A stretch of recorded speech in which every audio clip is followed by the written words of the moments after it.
اعوذ باللہ من الشیطان الرجیم بسم اللہ الرحمن الرحیم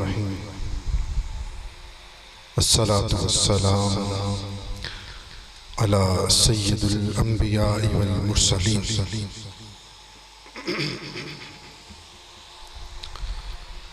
یا صاحب الجمال و یا سید البشر من وجهك المنير لقد نور القمر لا يمكن الثناء كما كان حقه بعد از خدا بزرگ تو ہی قصہ مختصر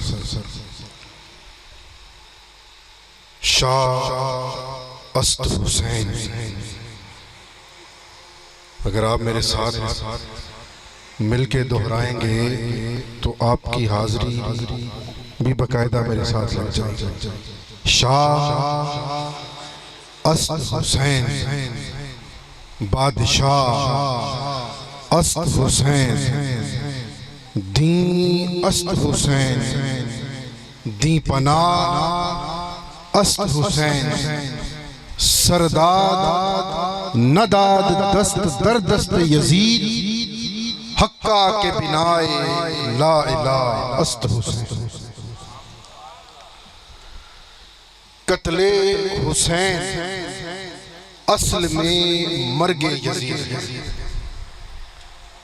قتل حسین اصل میں مرگ یزید ہے۔ اسلام زندہ ہوتا ہے ہر کربلا کے بعد۔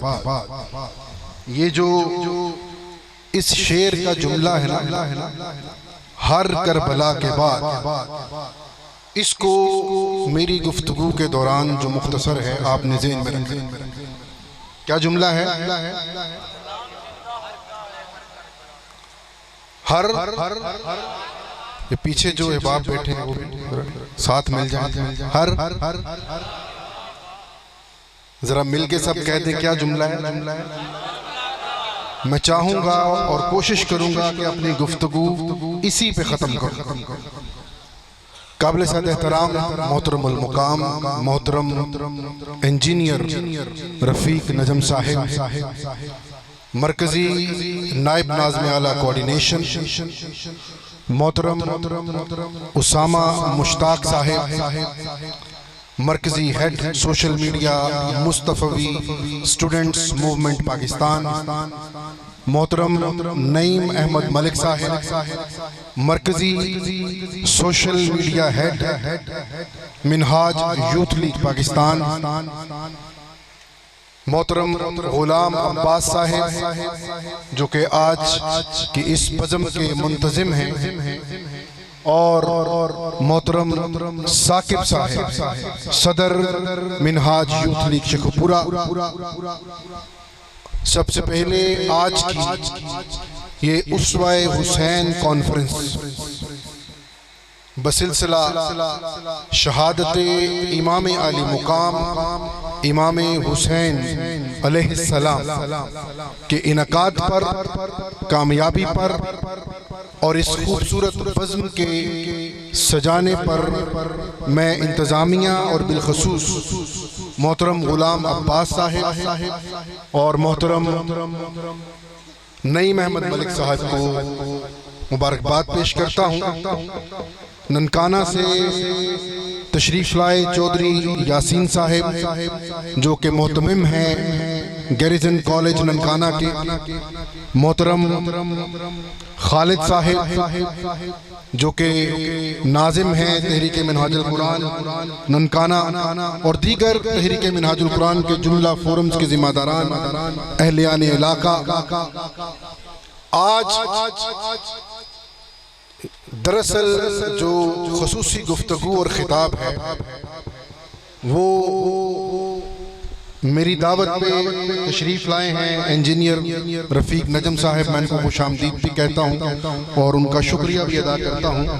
خطاب ان کا ہوگا، میں ایک مختصر پیغام ان چند منٹس میں آپ کو دے کر اجازت چاہوں گا، اور پیغام ہے اسوہ حسین علیہ السلام. کیا پیغام ہے جی؟ اسوہ حسین، امام علی مقام، امام حسین علیہ السلام کا اسوہ، ان کا راستہ، ان کا پیغام، جس کے تحت وہ مکہ سے کربلا پہنچے اور اتنی عظیم شہادتوں کا سلسلہ جس کی تاریخ نہیں ملتی، وہ پیغام دراصل اسوہ حسین ہے. اس پہ مختصر گفتگو. اسوہ حسین علیہ السلام تین پہلوؤں میں اگر اس کو آسانی سے جاننا ہو تو تین پہلو جن پر بات کرتے ہوئے ہم اس کو سمجھ سکتے ہیں. ایک ہے اس کی ابتدا، دوسری اس کی انتہا، اور تیسرا اس کا اوج کمال. اسوہ حسین کی ابتدا انسانیت کی ابتدا سے، اسوہ حسین کی انتہا کربلا ہے، اور اسوہ حسین کا اوج کمال روز محشر. یہ تین پہلو ہیں اسوہ حسین کو سمجھنے کے. انسانیت کی ابتدا آدم علیہ السلام سے ہوئی. پیغام کیا تھا کہ یہ انسانیت جوں جوں پھیلتی جائے تو اس الہ اور اس رب کی بندگی میں آتی جائے، اس کی فرما برداری میں آتی جائے. جس سے اللہ نے منع کیا اس سے منع ہو جائے، اور جس راستے کا انتخاب اللہ نے کر کے دیا اس راستے پہ چلے. یہ پیغام تھا جس کے تحت انسانیت کی ابتدا ہوتی ہے. اور یہ سلسلہ حضرت آدم علیہ السلام سے چلتا ہوا حضرت نوح علیہ السلام، پھر حضرت ابراہیم علیہ السلام، حضرت اسماعیل علیہ السلام، اور یوں 1,24,000 پیغمبران اور رسول سے ہوتا ہوا جب آقا علیہ السلام تک پہنچتا ہے تو یہ پیغام، اور یہ پیغام توحید اور پیغام اسلام اور پیغام دین متین آقا علیہ السلام پر جب مکمل ہوتا ہے، ایک دین کی شکل میں، ایک جامع مذہب اور دین کی شکل میں جب مکمل ہوتا ہے تو پھر اللہ رب العزت ارادہ فرماتا ہے کہ اب اس دین کی حفاظت بھی کرنی ہے، اب اس دین کی حفاظت بھی کرنی ہے. کیونکہ دین کا اسوا کیا ہے؟ اس کی فرما برداری، اس کا حکم ماننا، اس کے راستے پر چلنا، اور جو اس راستے سے بھٹکے اس کو واپس لانا، اور اگر اس راستے میں اڑ جائے تو اس کے خلاف ڈٹ کے کھڑے ہو جانا.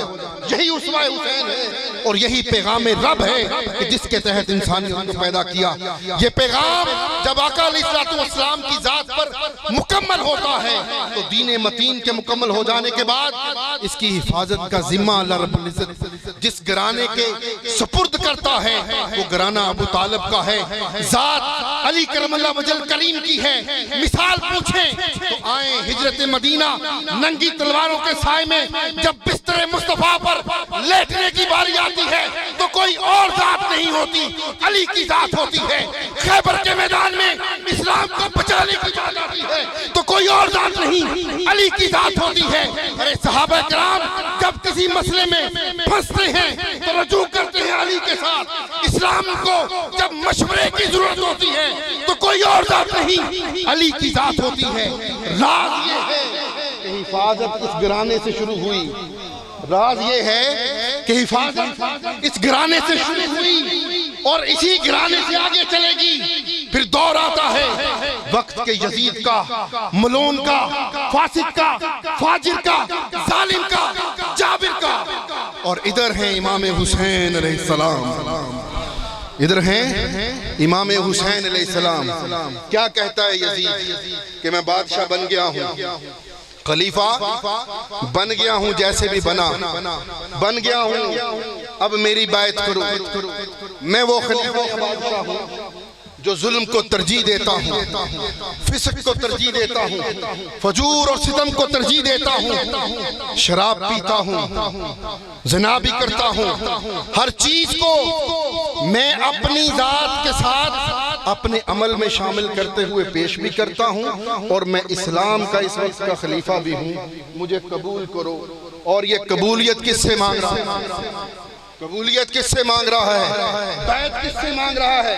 امام حسین علیہ السلام تو کیا یہ ممکن تھا کہ وہ گھرانہ ابو طالب کا، وہ علی کرم اللہ وجل کریم جن کے ذمے حفاظت دی اللہ نے، وہ گھرانہ اور اس گھرانے کے چشم و چراغ امام علی مقام امام حسین علیہ السلام ایسے شخص کے ہاتھ پہ بیعت کرتے، آپ نے انکار کیا اور سوئے کربلا نکلے، اور سوئے کربلا جب نکلتے ہیں تو پھر حسین نے بھی حفاظت کی انتہا کر دی، ہاتھ میں پکڑا ہے علی اصغر کو، برملا کا تیر لگتا ہے، خون بہتا ہے، کہا مولا تیرے دین کی حفاظت کے لیے، تیرے پیغام کی حفاظت کے لیے علی اصغر کو قربان کیا۔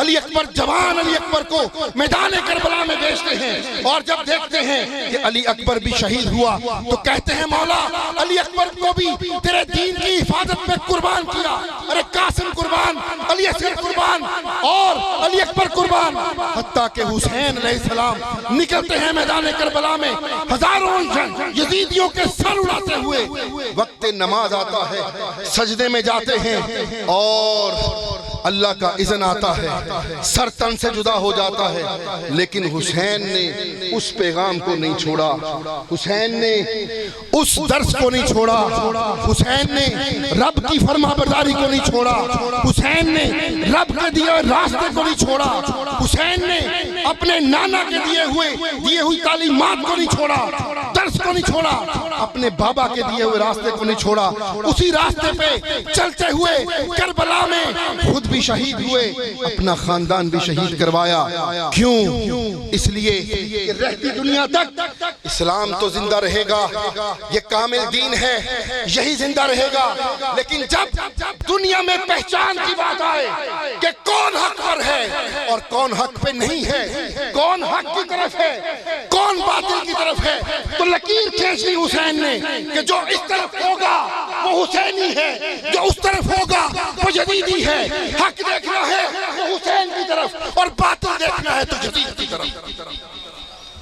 یہ اسوہ حسین کا کہ انتہا ہے کربلا میں، اور اوج کمال آپ نے کہا کہ اسلام زندہ ہوتا ہے ہر کربلا کے بعد۔ شاعر بڑا سمجھدار تھا، بہت ذہین شاعر تھا، سمجھتا تھا کہ ہاں وہ ایک کربلا تھی، ہر دور میں یزید ہوں گے، ہر دور میں کربلا سجے گی، اور جب جب کربلا سجے گی اس کو زندہ کوئی حسینی کرے گا، اس میں خون کوئی حسینی دے گا، وہاں ڈٹ کر کوئی حسینی کھڑا ہوگا، حق کا نعرہ کوئی حسینی لگائے گا۔ تو سنیے، ہر دور میں اسوہ حسین کا امین بھی اللہ نے پیدا کیا، اور اس دور میں یزید بھی پیدا ہوا۔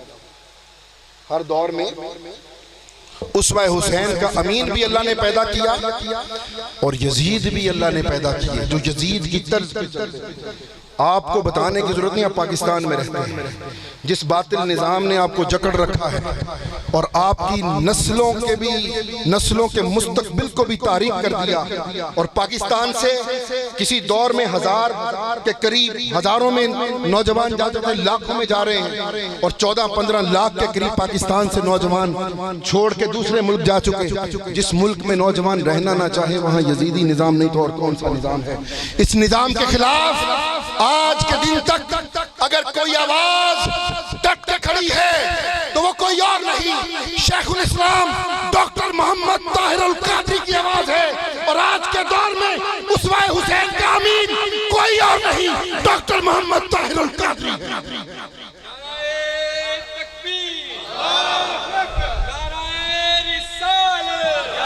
آخری بات، کوئی پوچھے دلیل، تو کربلا میں لوگوں نے، امام علی مقام کے اصحاب نے، آپ کے خاندان نے خون دیا، اور خون دینا حق کی دلیل ہے۔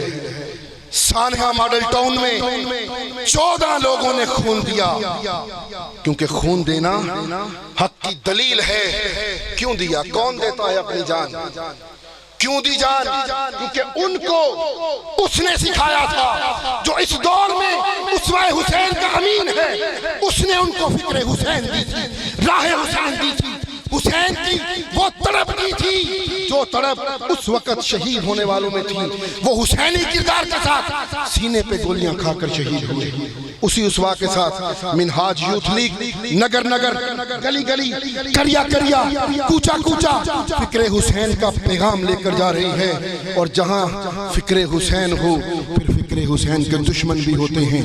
میں آج تک یہ سمجھ نہیں پایا کہ حسین کے ساتھ مسئلہ کیا ہے یزیدی فکر رکھنے والوں، حسین کے ساتھ مسئلہ کیا ہے یزیدی فکر رکھنے والوں کا۔ ان کو سمجھانے کے لیے ایک شعر کی شکل میں یہ آخری پیغام اور اجازت، وہ شعر محسن نقوی نے کہا کہ یہ تیرے دل پہ کیسی گرا پڑی، یہ تیرے دل پہ کیسی گرا پڑی، تجھے اس سے اتنا حسد ہے کیوں؟ یہ تیرے دل پہ کیسی گرا پڑی، تجھے اس سے اتنا حسد ہے کیوں؟ ارے جو نبی کا نور عین ہے، جو نبی کا، ذرا میرے ساتھ مل کے کہیں ذرا، جو نبی کا، جو نبی کا، ارے جو نبی کا نور عین ہے، جو علی کے دل کا چین ہے، ذرا پوچھ اپنے خمیر سے، ذرا دیکھ اپنے ضمیر سے، ارے وہ جو مٹ گیا وہ یزید تھا، جو نہ مٹ سکا وہ حسین ہے، جو مٹ گیا وہ یزید تھا، جو نہ مٹ سکا وہ حسین ہے۔ بار دیگر مبارکباد پیش کرتا ہوں انتظامیہ کو، تمام احباب کو، آپ سلامت رہیں، اور اسی پیغام کے ساتھ کہ منہاج یوتھ لیگ ننکانہ آپ سے تمام نوجوان جو یہاں موجود ہیں ملتمس ہیں، میں خود ملتمس آئیں اس مشن کا حصہ بنے، محترم نعیم احمد ملک صاحب، غلام عباس صاحب، ان کی پوری ٹیم میں ان کا حصہ بنے اور ان کے ساتھ آگے چلے، جیسے ہم چلے تھے آج سے کچھ سال قبل، اور آج اس مقام پہ دعوت دینے کے مقام پہ ہیں، آپ بھی انشاءاللہ ساتھ چلتے چلتے اپنے ساتھ قافلوں کو جوڑتے جائیں گے۔ سلامت رہیں اور اللہ پاک آپ کو آباد رکھے، وما علینا الا البلاغ۔